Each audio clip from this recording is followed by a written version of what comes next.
नमस्कार दोस्तों, मैं राकेश कुमार स्वागत करता हूं आपके अपने चैनल AR एजुकेशन में। आज हम लोग देखने जा रहे हैं क्लास 9th का रसायन विज्ञान का पाठ नंबर 2। पाठ का नाम है क्या हमारे आसपास के पदार्थ शुद्ध हैं।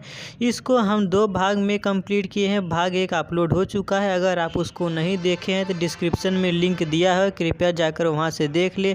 यह भाग नंबर 2 है। तो भाग नंबर 1 में एक टॉपिक आपका यौगिक छूट गया था, उसको हम लोग भाग नंबर 2 में कंप्लीट कर रहे हैं। अब आइए देखते हैं यौगिक क्या होता है। यौगिक को कंपाउंड के नाम से भी जाना जाता है। यौगिक 2 या 2 से अधिक तत्वों के परमाणु के रासायनिक संयोग से निश्चित अनुपात में मिला देने से बनते हैं, यौगिक कहलाते हैं। ठीक, मतलब क्या हुआ, 2 या 2 से अधिक तत्व के जो परमाणु होते हैं उनको किसी निश्चित अनुपात में मिला देने से जो बनते हैं वही आपके यौगिक कहलाते हैं। अब परमाणु क्या होता है? परमाणु किसी तत्व का वह सूक्ष्मतम कण है जिसे भौतिक या रासायनिक विधियों के द्वारा हम पृथक नहीं कर सकते। मतलब कि जो तत्व होते हैं वह परमाणुओं से मिलकर बने होते हैं। तो यहाँ पे यौगिक क्या होते हैं? 2 या 2 से अधिक जो तत्व होते हैं आपस में रासायनिक संयोग के द्वारा यौगिक का निर्माण करते हैं।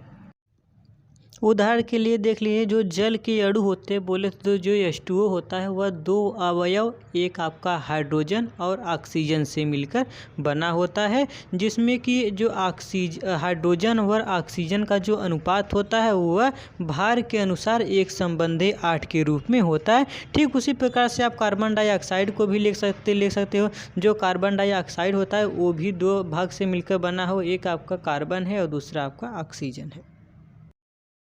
तो आइए अब हम देखते हैं निलंबन क्या होता है। निलंबन को इंग्लिश में सस्पेंशन के नाम से भी जानते हैं। निलंबन एक विषमांगी मिश्रण है जिसमें विलेय के कण घूमते नहीं हैं और इन कणों को बिना सूक्ष्मदर्शी की सहायता से देखा जा सकता है। यदि मिश्रण को कुछ देर तक बिना हिलाए छोड़ दे तो यह कण तल पर बैठ जाते हैं। उदाहरण, पानी में चूना पत्थर, नदी का गंदा जल और तीसरा है मृदा में जल का मिश्रण। तो आइए देखते हैं कि निलंबन क्या होता है। जो निलंबन होता है यह एक विषमांगी मिश्रण होता है और विषमांगी मिश्रण मैंने पिछली वीडियो में मैंने बता दिया है। अब देखिए, यह एक विषमांगी मिश्रण है जिसमें विलेय के कण घूमते नहीं, मतलब इसमें जो कण घुले रहते हैं वह घूमते नहीं बल्कि वह पेदी में बैठे रहते हैं और इनको हम अपनी नग्न आँखों से देख सकते हैं। यदि मिश्रण को कुछ देर तक बिना हिलाए छोड़ दे तो इनके जो कण होते हैं वह पेंदी पर बैठ जाते हैं। जैसे आपने गंदा पानी लिया हुआ, जैसे आपका तालाब का पानी हो गया या फिर नदी का पानी हो गया, अगर उसको आप कटोरी में लेकर या फिर ग्लास में लेकर उसे कुछ समय तक रख दोगे तो जो बालू के कण या फिर मिट्टी के कण होते हैं वह नीचे पेदी में बैठ जाते हैं। अर्थात हम इसे कह सकते हैं कि जो बालू के कण या फिर मिट्टी के कण पेदी में बैठे रहते हैं वह हमें अपनी नग्न आँखों से दिखाई देते हैं और वह तल पर बैठ जाते हैं, वह घूमते नहीं है। और ठीक उसी प्रकार से आपका नदी का गंदा जल हो गया, पानी में चूना पत्थर, जब आप पानी में चूने को घोलते हो तो चूना भी पेंदी में बैठ जाता है। और तीसरा है जल में मृदा में जल का मिश्रण। अगर आप मिट्टी को जल में घोलोगे तो मिट्टी जो होती है कुछ समय तक सभी जगह बिखरी रहेंगी, लेकिन कुछ समय बाद वह नीचे पेदी में बैठ जाएगी जो कि हमें स्पष्ट रूप से दिखाई देगा अपनी आंखों से।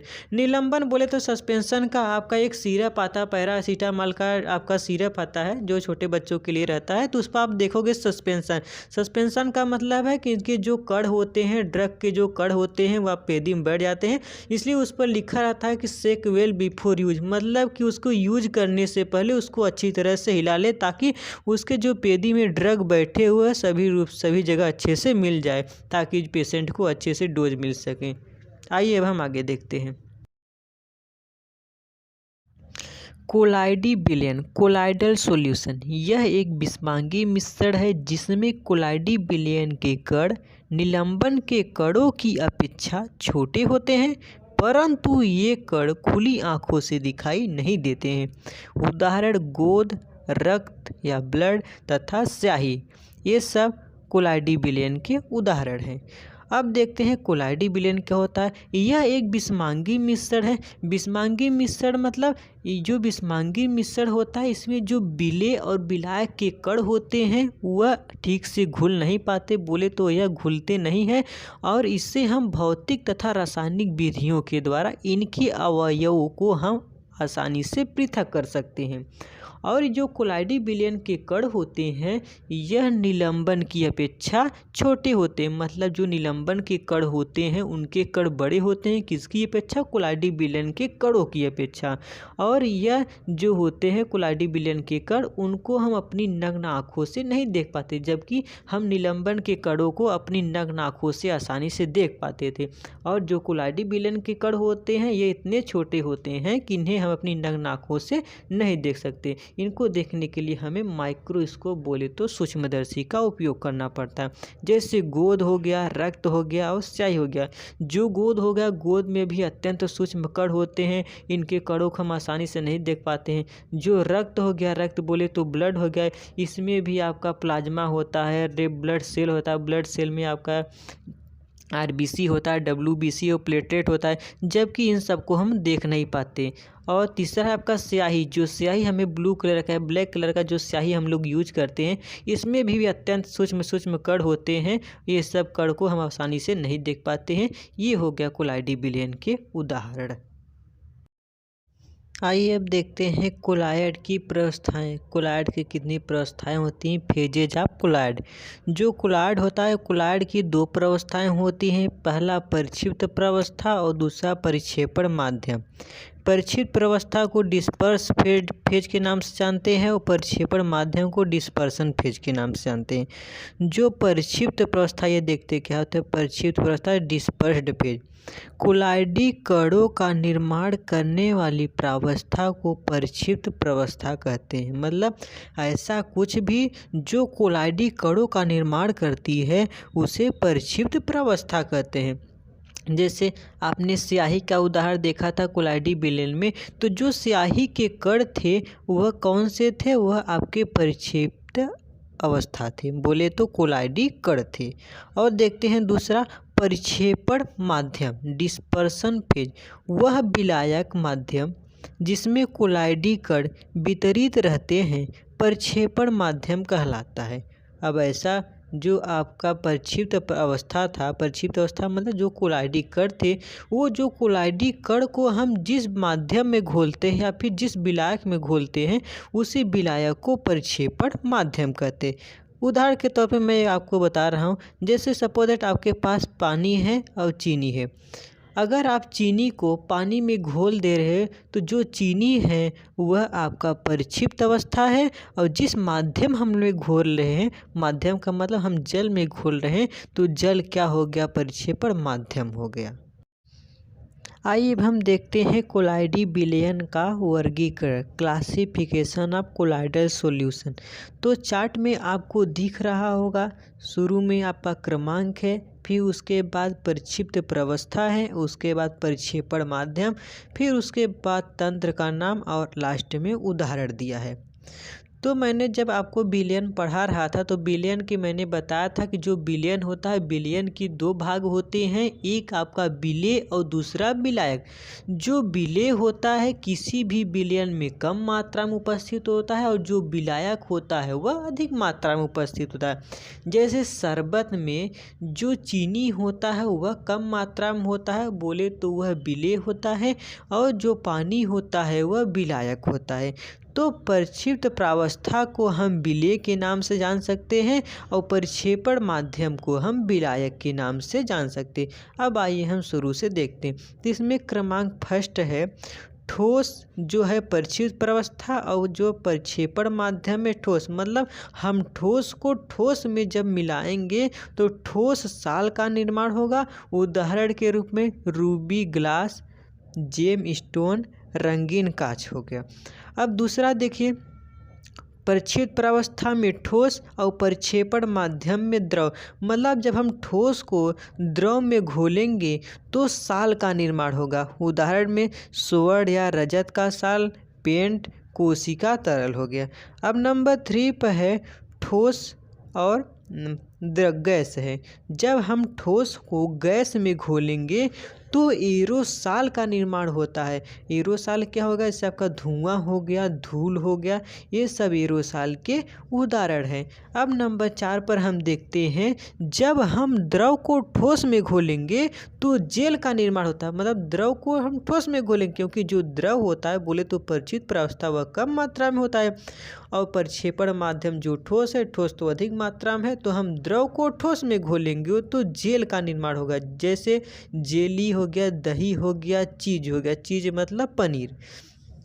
फिर उसके बाद नंबर 5 पर है, जब हम द्रव को द्रव में घोलेंगे, मतलब जो परिचित प्रावस्था का द्रव है वह कम मात्रा में रहेगा और जो प्रक्षेपण माध्यम का द्रव रहेगा वह अधिक मात्रा में रहेगा। मतलब हम द्रव को द्रव में घोलेंगे तो पायस बोले तो इमल्सन का निर्माण होगा।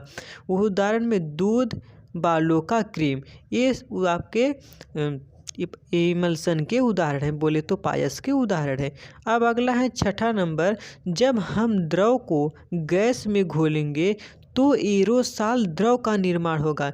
जैसे जो कोहरा हो गया, बादल हो गया, धुआं हो गया, ये सब जो होते हैं आपके एरोसाल द्रव के उदाहरण होते हैं, क्योंकि इसमें हम द्रव को गैस में घोलते हैं। गैस अधिक मात्रा में होता है और द्रव कम मात्रा में रहता है, इसलिए हम द्रव को गैस में आसानी से घोल लेते हैं।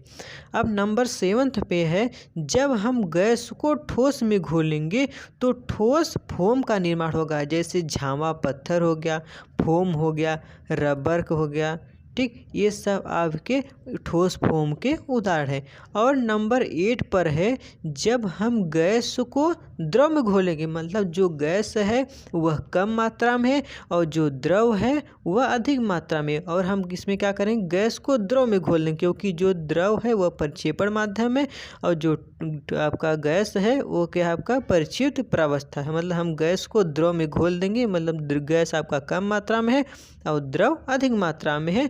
जब हम आपस में मिक्स करेंगे तो फोम या झाग का निर्माण होगा।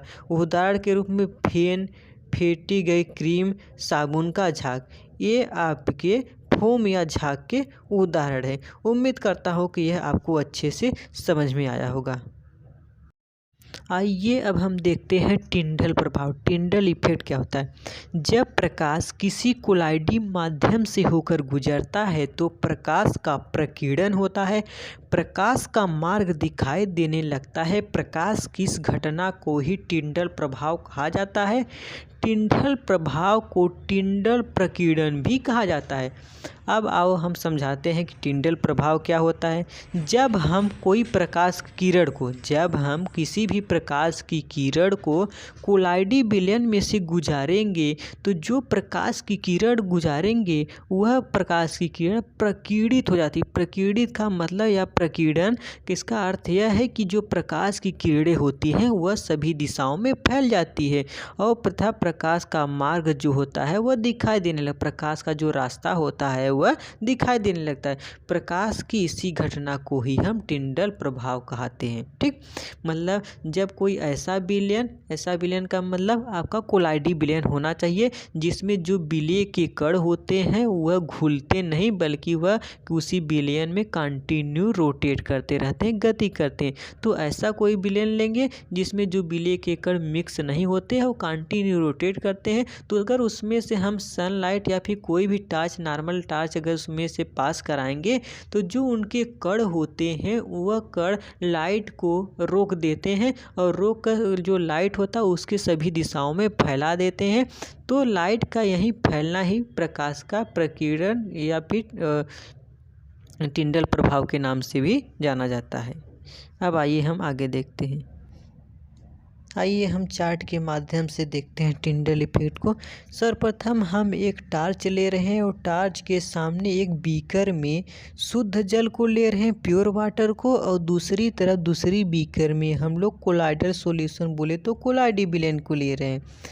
जब हम टार्च को इस शुद्ध जल बोले तो प्योर वाटर से गुजारेंगे तो जो लाइट होती है टॉर्च की वह सीधे निकल जाती है। क्योंकि जो आपका प्योर वाटर है, प्योर वाटर में किसी भी प्रकार का कोई सबस्टांस नहीं मिला है, जिसके कारण वह सीधे निकल जाती है। लेकिन जब हम इसी लाइट को कोलाइडल सॉल्यूशन से पास कराते हैं तो जो कोलाइडल सॉल्यूशन में पास करती है जो लाइट होता है वह प्रकीर्णन हो जाता है। क्यों बोले तो लाइट पूर्ण रूप से फैल जाती है। क्योंकि जो कोलाइडल सॉल्यूशन होता है, कोलाइडल सॉल्यूशन में जो उसके प्रक्षिप्त प्रवस्था के कण होते हैं वह सभी जगह फैले रहते हैं, जो कि प्रकाश की किरणों को पूरे बीकर में फैला देते हैं। इसी घटना को हम लोग टिंडल प्रभाव के नाम से जानते हैं। उम्मीद करता हूँ कोई आपको अच्छे से समझ में आया होगा। धन्यवाद।